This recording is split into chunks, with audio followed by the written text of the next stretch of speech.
ஒளியில்லா உலகத்தில் இசையாக நீயே மாறி காற்றில் வீசினாய், காதில் பேசினாய்.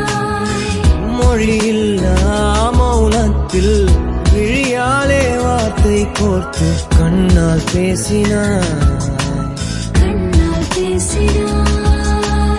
100 ஆண்டு